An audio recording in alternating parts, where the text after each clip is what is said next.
যেমন দর্শন ছোটো হয় না, বড় হয় না, সবই সমান। রামিসা আর জিশান সবই সমান দর্শনের ক্ষেত্রে। মানে স্পিকার, একটার বিচার চাইবে আর একটা চাইবে না, তা হয় না। মাননীয় সদস্য শফিক সাহেব, ডক্টর শফিকুল ইসলাম মাসুদ, তিনি বলেছেন কমিশনের জবাবদিহিতা নিশ্চিত করা হবে, সেটা আইনের মধ্যে আমরা আনবো, নিশ্চিত করার জন্য যা যা সাজেশন আপনারা দিবেন।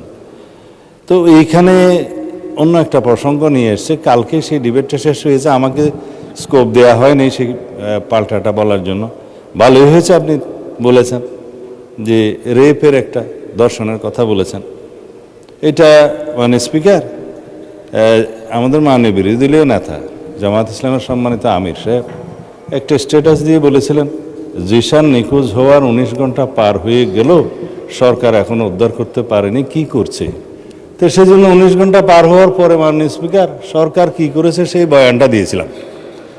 এইটা সরকারের পক্ষে দায়িত্ব। এখন কালকে আমি বুঝিনি আসলে তারা কি দর্শনের পক্ষে কথা বলেছে না বিপক্ষে কথা বলেছে মাননীয় স্পিকার। কারণ মাননীয় মন্ত্রী, আমরা তো দুর্নীতি দমন কমিশন নিয়ে আলাপ করছি। ঠিক আছে, এটার উপরে শেষ তাইলে দুর্নীতিতেই যাচ্ছে মাননীয় স্পিকার। দুর্নীতির ক্ষেত্রে বলেছে উচ্চ এবং নিম্ন দুর্নীতি। আইনে কিন্তু ডেফিনেশনে উচ্চ দুর্নীতিও নাই, নিম্ন দুর্নীতিও নাই। দুর্নীতি এবং দুর্নীতি একই ডেফিনেশন। এখানে দুর্নীতি ছোট হয় না, বড় হয় না। যেমন দর্শন ছোট হয় না, বড় হয় না, সবই সমান।